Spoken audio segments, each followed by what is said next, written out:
Hi, and welcome everyone to the launch of the 40th issue of Garland Magazine, our 10th anniversary, with the theme of Heavens Above. And it's our great pleasure to welcome our contributors from around the world. And to get us going, I'd like to invite Kellyanne to offer us an acknowledgement of country. Thank you, Kellyanne. Nyatne Kevin, Nora Narik, Kellyanne. Hello. Warang Aktunuk, Warang Bagaruk, Galgal Muruk, Matnyu Jajarang Jandak. I'm Kellyanne Blake. I'm a Wadarang woman of Wadarang country, Dingo spirit. We are on Jadarang country. I'd like to pay my respects to the Jara people and their country here from where we're zooming in from today. I'd also like to pay my respects to other First Nations people in this call, all the countries that you are all from today, and acknowledge that we are in Gouling season, which is orchid season. And I just would like to honor the spirit or murup of country, the waters, the lands, the seas, the skies, mountains, and everything in between. Nyatne, thank you. Thanks so much, Kellyanne. So yes, this issue is the third in our series Storylines. It reflects the way in which objects keep stories alive, and particularly those stories that have been passed down through generations. We began with stories of water spirits, relation particularly to the element that sustains life. Then we looked at ancestors, our relation to those who came before us, and the stories that they passed down. And in this issue, the stories of the world above. That has particular significance, of course, because what we're looking at above is a canvas that's been shared not just across millennia, but also across countries. So it is a shared point of reference.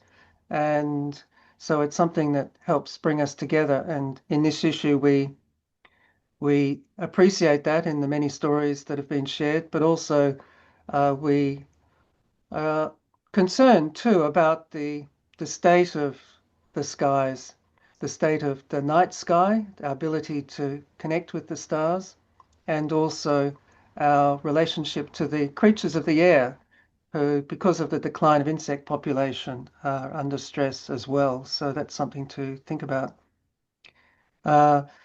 Now, I would like to invite the contributors to say something briefly about their particular articles. Now, I think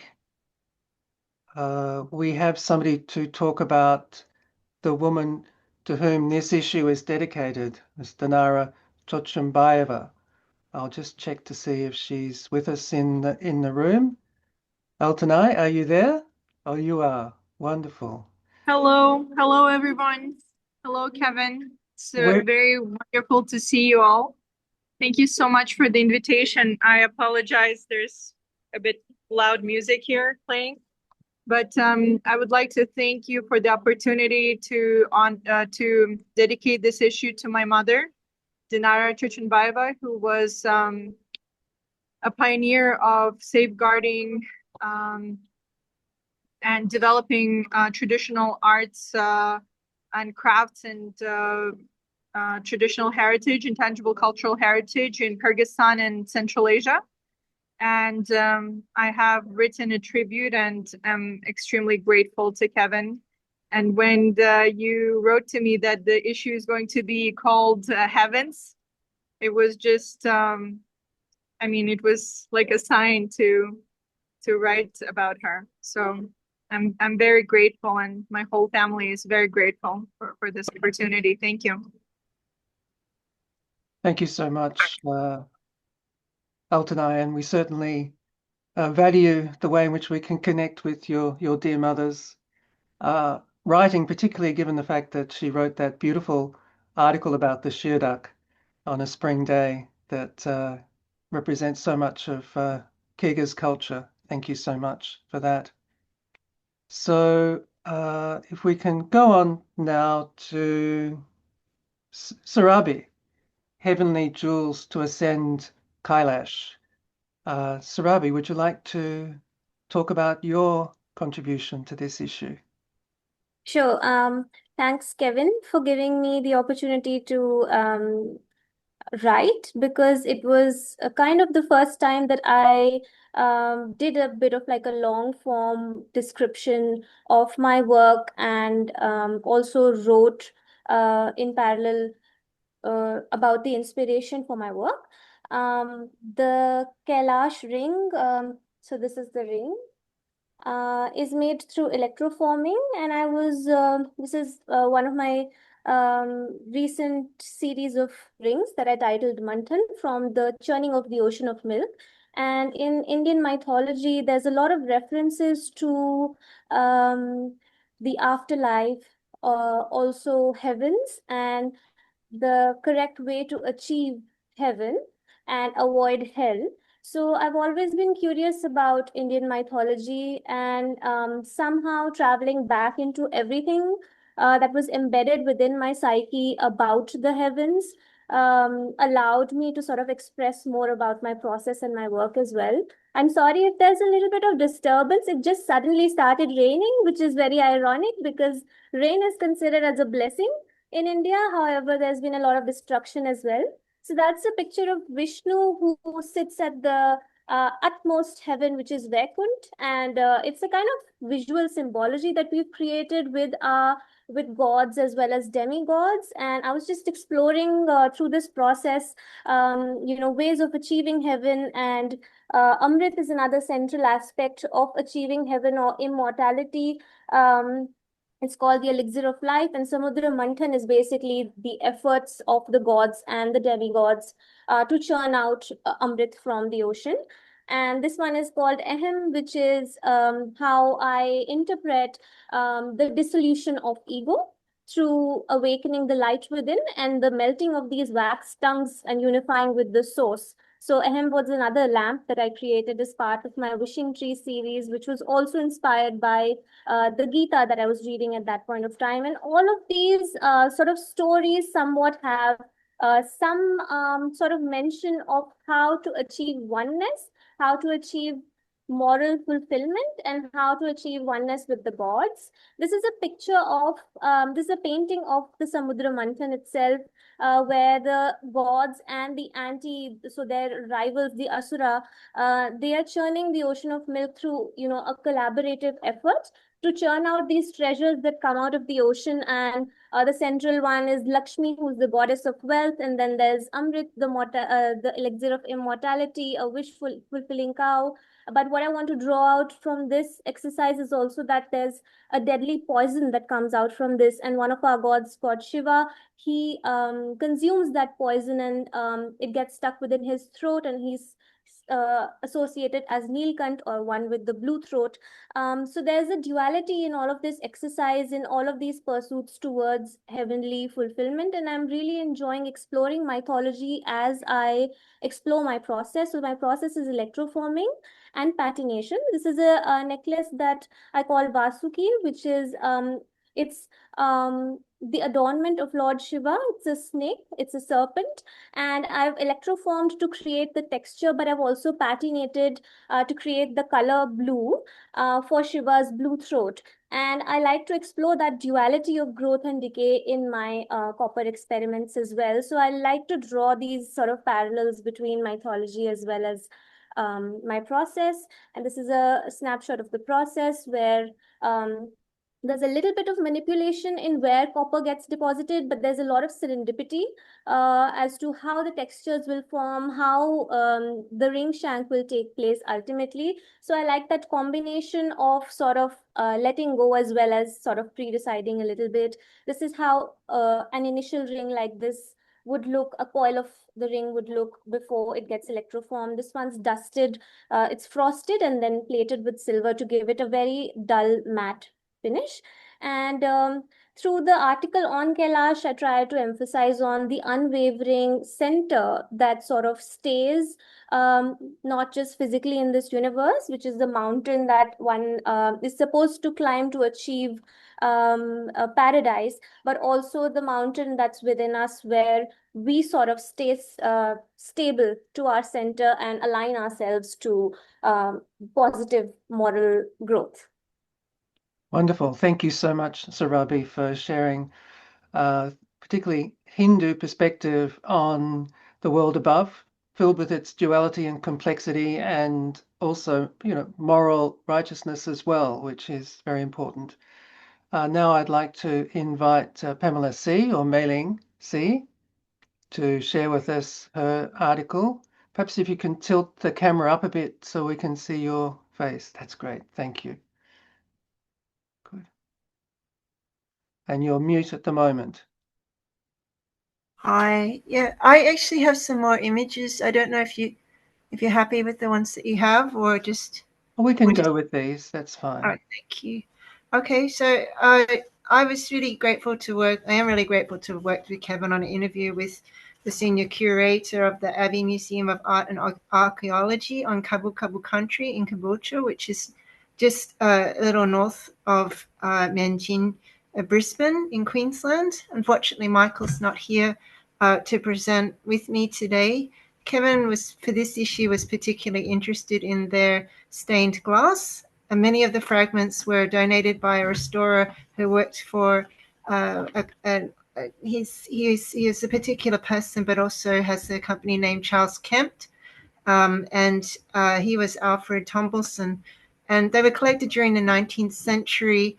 They were addressing damage which occurred earlier during the Protestant and Puritan Reformation. So a lot of these windows were broken. At that time, they were repaired, but after they were collected, they were then donated to a collection which was being formed in England between 1929 and 1945. So that was created in its entirety by a person named Reverend John Ward, who was a theologian, archaeologist, but he moved away from the Church of England. He was interested in world religions, religions of all kinds, and as such started. It was called the Abbey Folk Park in New Barnet, north of London. It's a new kind of a education experience, and it housed artifacts such as these pieces of stained glass, or just an array which I'll show you soon. I think that they're not here, but sorry. There are different religious artifacts, but they were housed in recreations of historical buildings such as a wattle daub hut, a tied barn, and a Roman villa. So what you're seeing on screen there are some photographs of an exhibition that's been held currently in a new wing that was opened in the beginning of this year called Inspired Images Art of Face that Michael curated. And some of their 400 pieces collected from the Winchester Cathedral in England, also the Grand Caramel Convent in Belgium are featured in this show. The exhibition, the collection, the institution itself opened in 1986, and it was moved from England after the Second World War and spent some time in Cyprus prior to being relocated to Queensland. And unfortunately, John Ward didn't live that long. He didn't live long enough to see it opened here. So what I can say about the rest of the collection, there's some really interesting pieces, such as a cartonnage panel from ancient Egypt's late period, vellum manuscripts from medieval England, and also some Flemish paintings from the early Renaissance. They're organized in a manner which speaks to their style and period, such as one of the labels is a Baroque grotesque mask drawn in the manner of Paul Rubens. And given the way that atirs were run in Europe, it emphasizes the craftsmanship as opposed to the master artists, I think.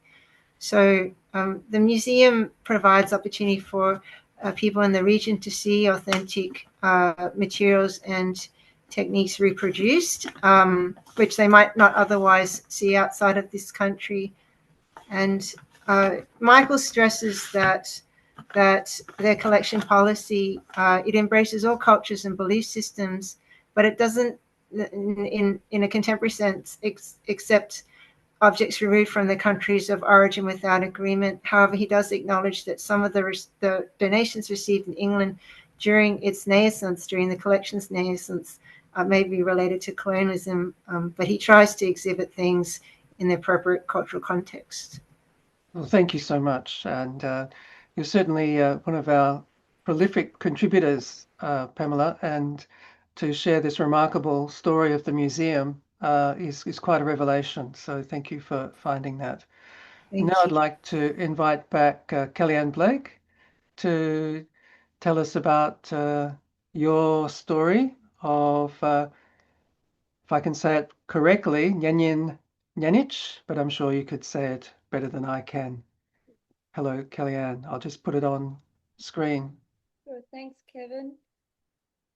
So I guess my story was derived from my passion to protect the dark sky country. So dark sky country we call La Kuramukalja, and that in particular is one of our creator beings who created women. And so for me, it was almost like I wasn't going to speak from the creator being's, perspective or voice, but rather embody the bat who then can plea to the creator being Balayang, meaning the flying fox, to say, hey, protector of the night sky, please can you do something that to protect our or remind the people to look up and remember our night sky teachings, our night sky connections, our night sky country. So in a way, I was trying to promote Bat's voice to then speak so that, he can draw awareness to light pollution and things that are just becoming so busy in this world because we're forgetting about the significance of dark sky country. And so speaking or, becoming Bat allowed me to try and cry to protect the night sky and from a bat perspective, I believe, and that I guess that's where it came from. Now the artwork that I created from that was I guess derived from the creation story around Balayang a bit. So stringy bark and how he placed the women, he flacked up the river clay or the river mud, and he formed women for Banjul, the eagle creator spirit, to give to men. But I've used charcoal from country on Jara country. I've used ochre from Wadarang country, and most things. The riverbed bat, he is from shared country, and it was my first go at creating any sort of clay piece. It was quite difficult for me, but I really enjoyed using resin, so wattle resin, and experimenting with that to be able to seal the charcoal on the stringy bark, and using the different colors of country like white ochre and yellow ochre to depict the stars and particularly the moon. White ochre for the moon, and the texture of dolloping the different ochre in different ways as opposed to trying to make it, all uniformed. It just, happened to be how it was meant to be. So I guess I tried to create a teaching or an awareness and somewhat of a voice, a caring voice for our animal kin who don't have a human voice. So that was like, a statement that I wanted to sort of, funnel through the bat. That's how that became. Wonderful. Thank you so much, Kellyanne, and it's terrific to have your voice, and hope it continues, because I know you're closely connected to other species like dingoes that we have also reflected in this particular platform. And it's a perfect segue to Matthew Trevelyan, who it comes to us from around Yorkshire. You there, Matthew? Yes, you are. Would you like to share with us your journey being a curlew? Hi, everybody. Yeah, it's a great honor to be included in this issue of Garland magazine. Yes, so I think I should start off by saying I'm not perhaps a true artist like many of you are. I consider myself a clown who makes things. So I'm a sort of I suddenly need something and I have to put my mind to it. How do I make this? I've done this several times with human cannons. I've needed a human cannon for a show. I've needed so I've got to make one. And at that point, I suddenly realized that if you put your mind to it, any of us can make anything. If we sort of apply basic sort of secondary school woodworking, and so we can all make things if we really need them. So I'm a clown who makes things, and they're not normally incredible pieces of art, but they do the job. And when I made this puppet, having told a group of the general public, I said anybody can do anything to help curlew. Curlew are this beautiful, iconic bird. There's a version of a curlew all around the world. There's in Australia, I know you've got a version of the curlew, and in China, and I'm sure all over Asia, there are curlew. We've got there are North American curlew, long-billed curlew. Of course, this is what defines the curlew: this beautiful long bill, this beautiful long curved bill. And in building this puppet, that was my starting point. How do you build this lovely long bill and make sure it doesn't snap on the walk? So I built the head, and then worked out, how am I going to do the body? I thought I need some kind of bustle to give the body a bit of size. I did think about wings, and how do I make wings? And I thought, well, it's much easier if the wings are folded at my side. So it turned out very well, and it turned out. I think in back of my head is this bird that I love, that I think is terrifically beautiful. And my costume had to sort of not take away from the beauty of the curlew. And so it was made very rapidly in the days before this walk. So I think I had a week before the walk. I thought, I've got to get on with this. And it's all done on my kitchen table. It's made using split bamboo, which is a sort of technique of lantern making that in the UK we use a lot.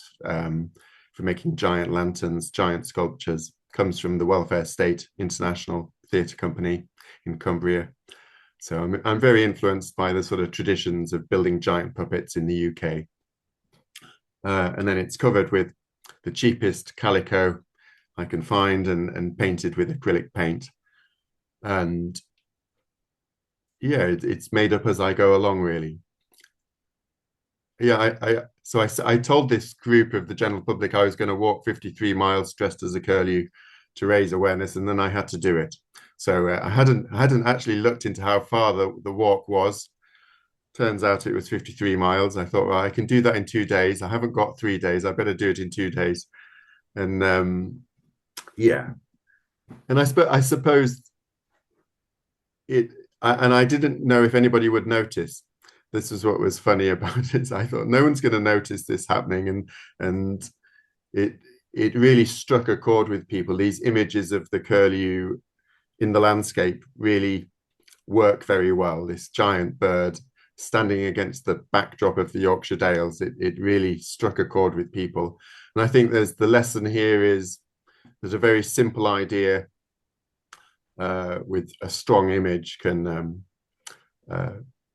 make people smile and travel around the world. So yeah, I think this is the clown as well in me. The clown, I nearly didn't, when you're doing a sort of silly project, there's something comes up and says, don't do this. This is a ridiculous idea. But the clown is dedicated to the ridiculous. We have a kind of, we think daft ideas are fairly important. We genuinely believe in daft ideas, so we sort of carry on with them and believe in them, and yeah, we're not easily embarrassed, I think. So I think there's a lesson to be learned there, that we need more clowns. We need more people to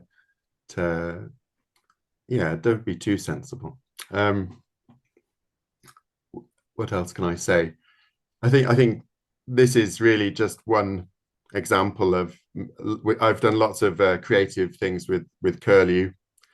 Curlew are of course an endangered bird, which is why we're doing this. I'm quite directly involved in curlew conservation as well. And curlew are a very magical bird. They've got this particular call. I can whistle the call for you. It might not work, but they have this amazing whooping call, which it sort of goes like this. It goes,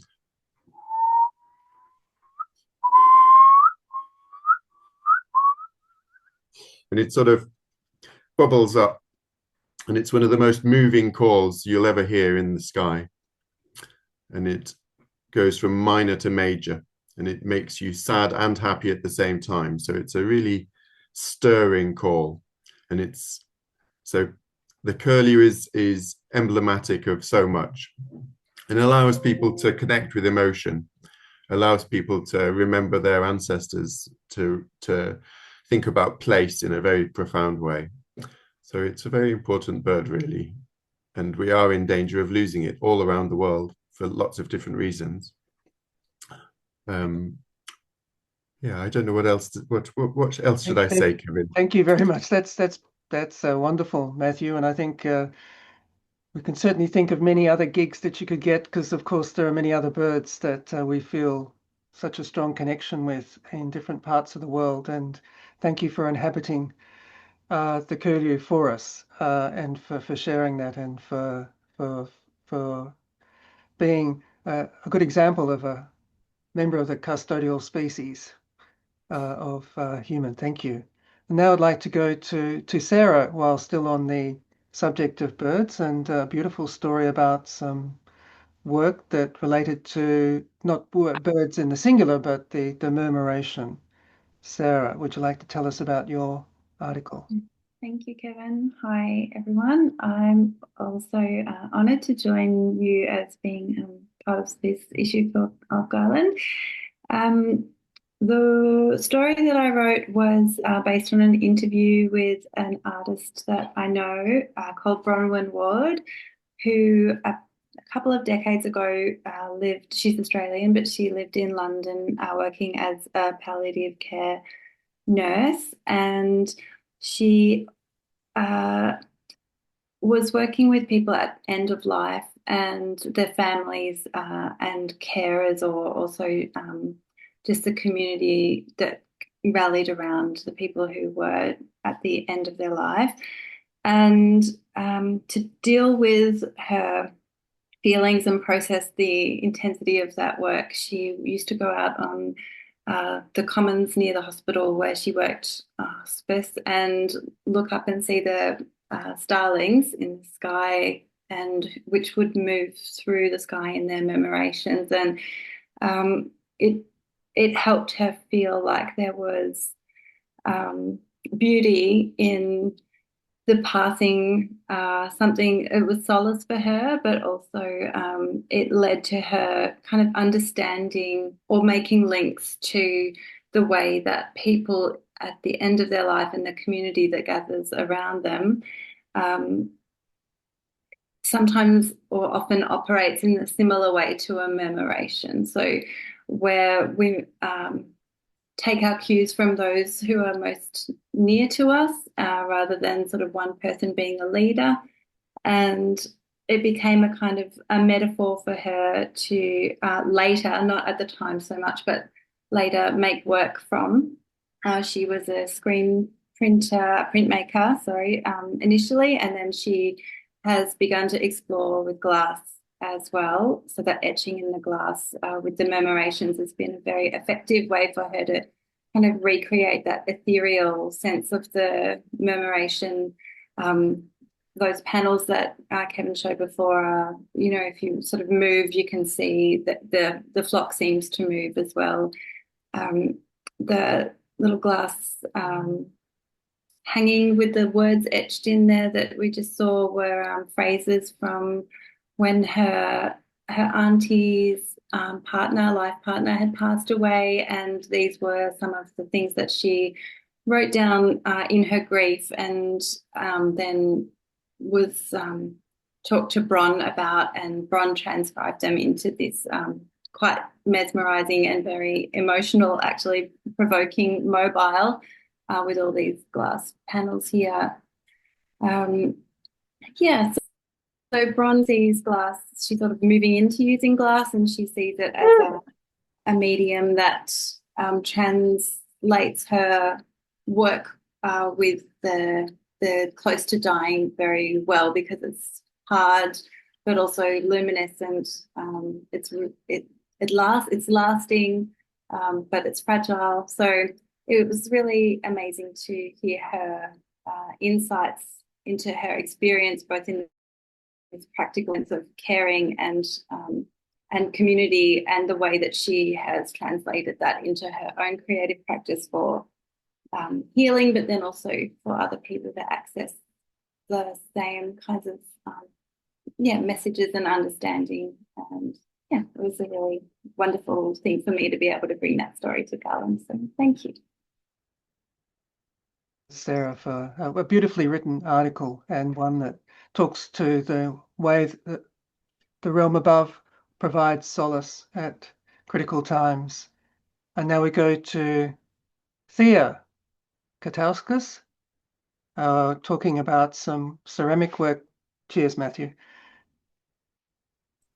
Thea, would you like to tell us about your piece? Yes. Right. Thank you very much for including my article in Garland, and it's really nice to be part of so much creative work from around the world and a discussion about that.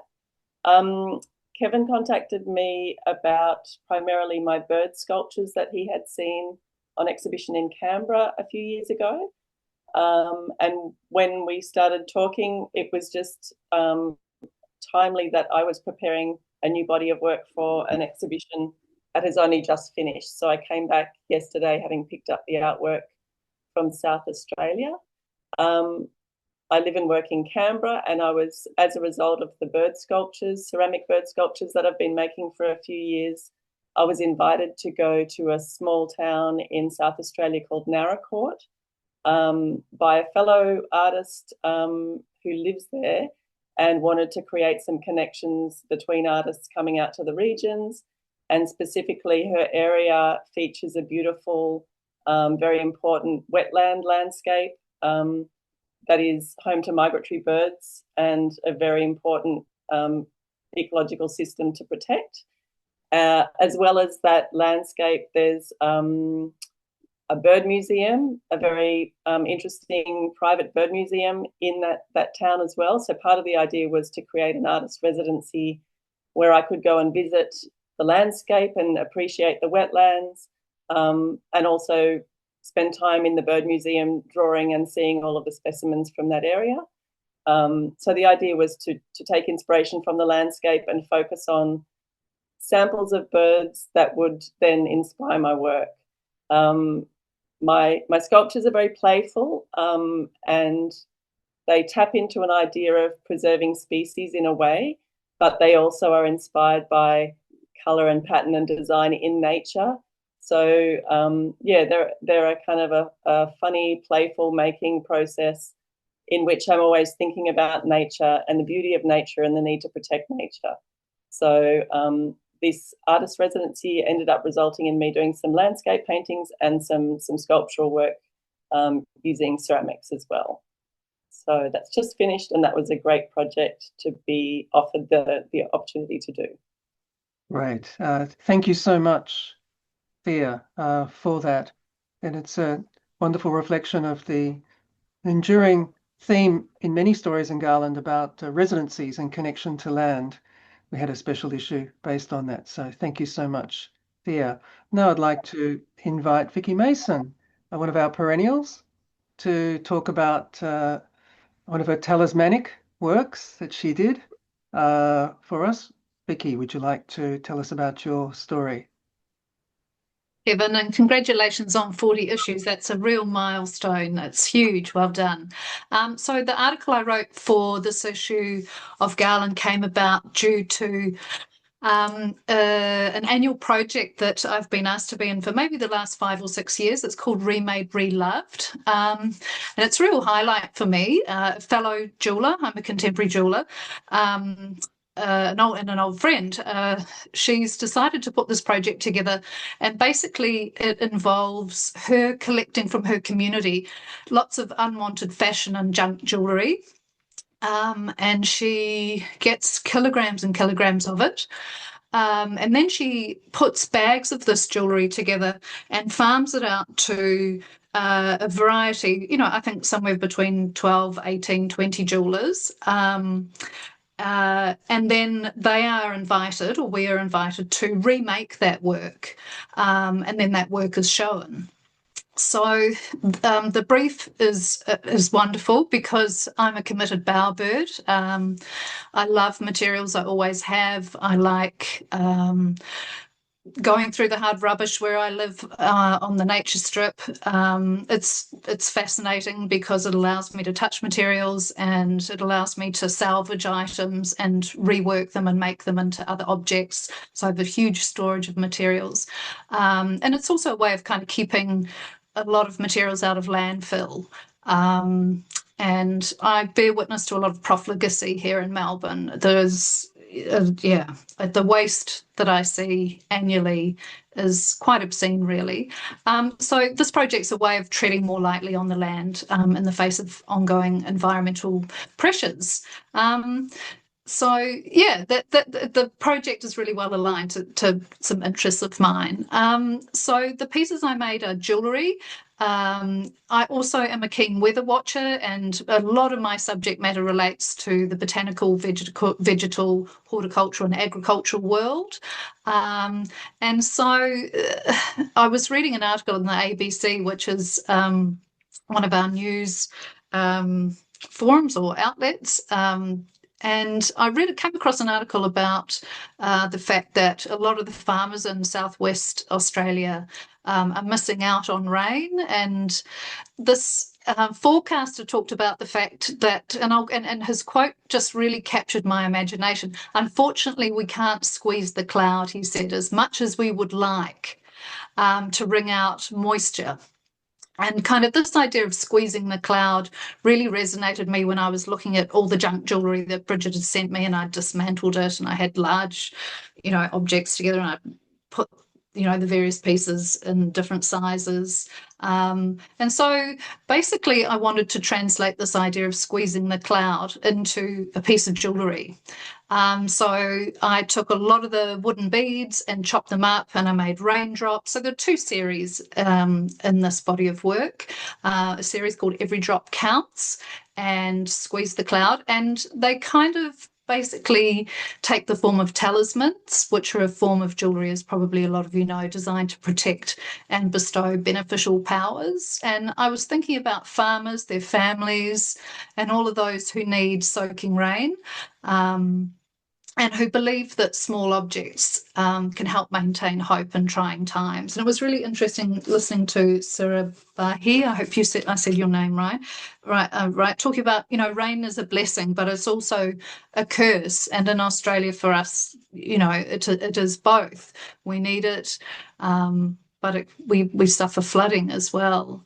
So basically I designed these works to capture the idea of raindrops, and then I pulled some other old materials from my storage, some fabrics, and I made a cloud, and I stitched on lots of the beads, and made a series of I think about 11 or 12 works, and they go on show at Australian Design Centre in Sydney later this year. So you can touch the rain, the little brooches, and there are some pendants, touch the swollen raindrop, and think about the idea of bringing a downpour, or you can literally squeeze the necklace, and it's a symbolic gesture or activation that will hopefully bring rain. Thanks so much, Vicki. That's That's me. wonderfully presented. And but I wonder if it works in reverse. I think our next presenter, Soumitra Bhattacharya, is perhaps suffering from overabundance of rain at the moment. Soumitra, would you like to talk to us about your article in this issue?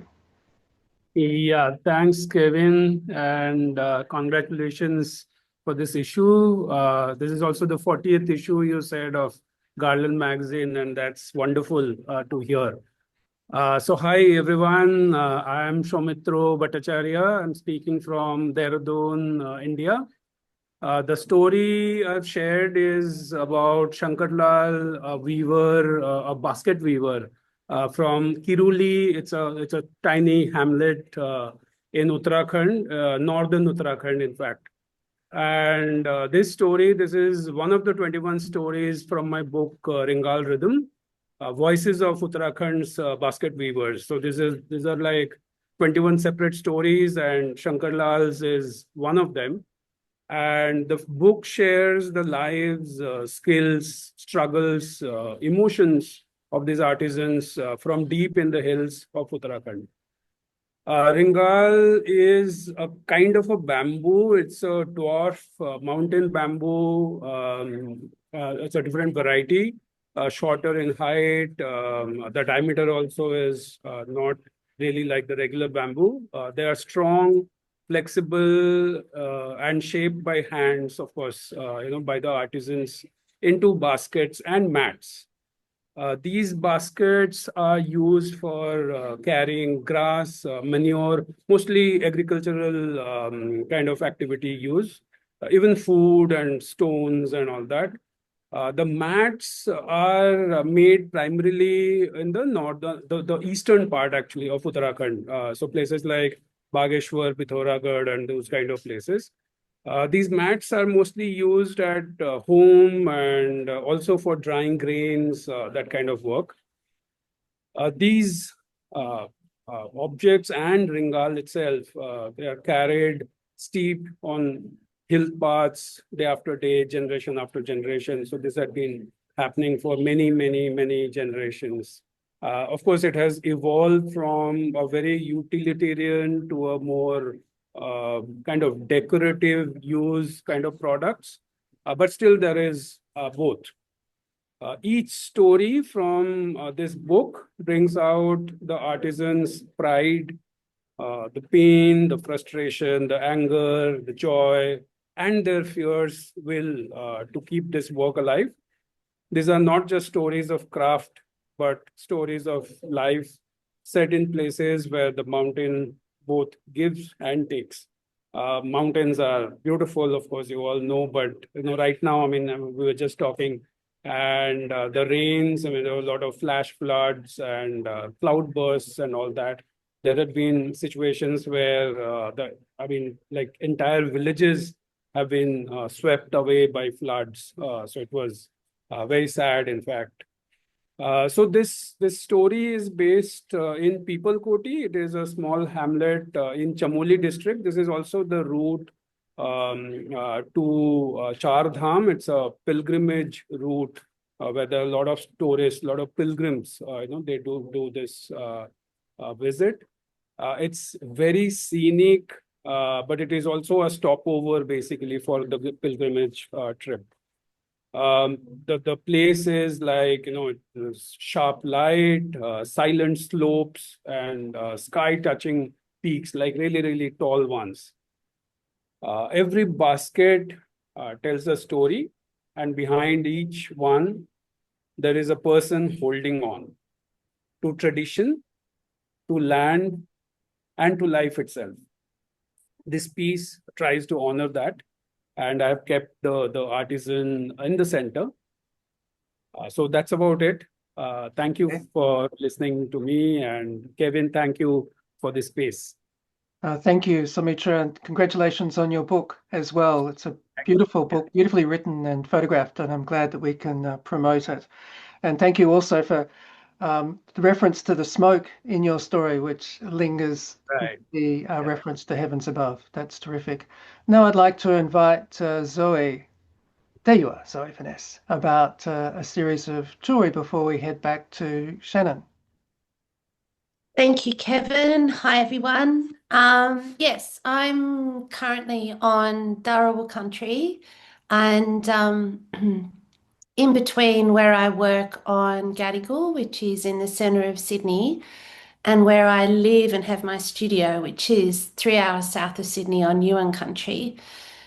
So, and I've been travelling this distance for a very long time, over 20 years, and along the same route, weekly, daily sometimes. And I've got very accustomed to taking photographs of the landscape as I move through it.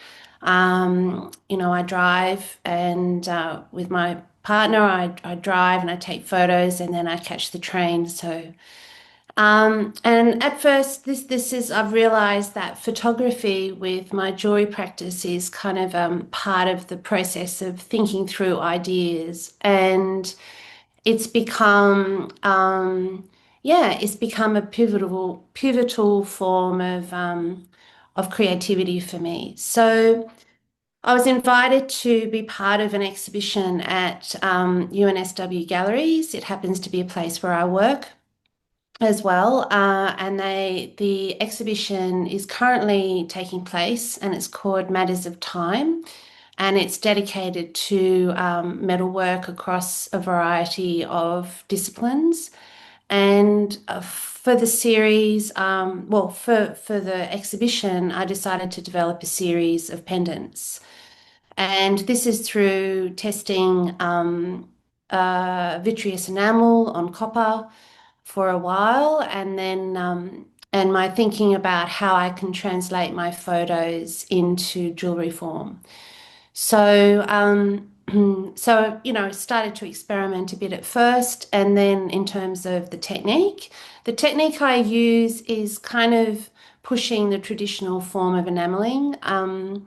I actually paint the enamel, opaque enamel, and what's called porcelain enamel, so liquid enamel, and I use the two and I paint it onto copper, and I paint it in layers, and each layer is fired in the kiln for a couple of minutes, and then I grind it back with an London stone, and I build up the image over a few firings.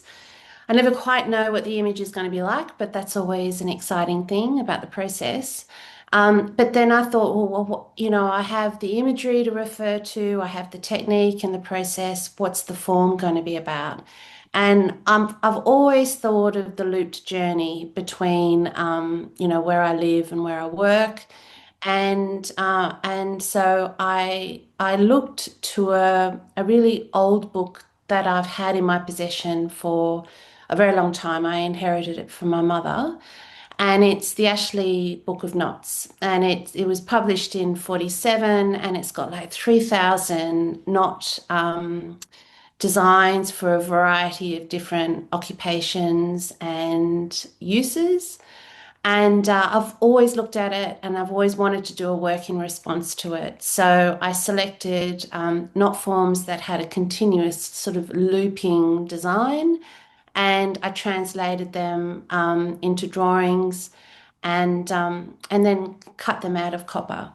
So the series is 27 pendants. They're all derived from about 9 knot formations, and with some of them I've left the design open so you can see the knot reference, and with others I've kind of done this spectrum of weather views, I suppose, of the sky, and it's become quite it was a really enjoyable process, actually, and they're displayed in the gallery along one very long wall in a line, and the opening was a couple of weeks ago, and I hadn't seen the display in a line. I'd only been able to see it in sections.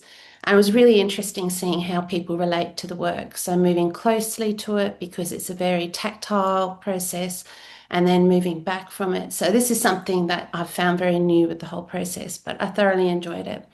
And thank you, Kevin, very much. And thank you, everyone. Thanks, Zoe. And your piece will also go into the Not Garden, which is one of the features of our Garden of Stories as well, to be rediscovered in future years. I might have been on mute when I thanked Soumitra, so in case I was on mute, thank you so much for your piece. I'm sorry about that.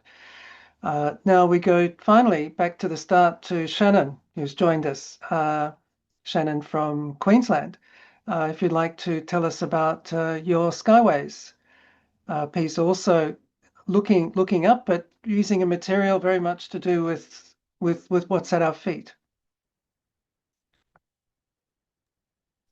Thanks, Kevin. It's fascinating to hear how everybody works with different materials and how the theme of the sky ties into all these different things. So I did an exhibition earlier this year at the University of Southern Queensland in Toowoomba, and it was all about the sky and clouds and astronomy and weather.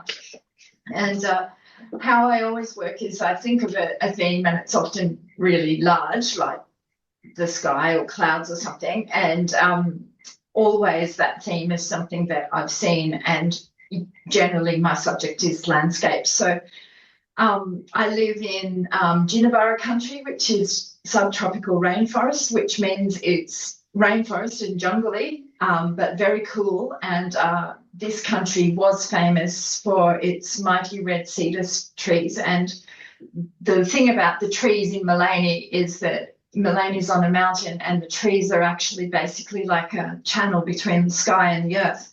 And those trees just stretched so high into the sky, and they caught the clouds as they come up the mountains and held them here, and all the water dumped down and was channeled down the trunks back into the earth again.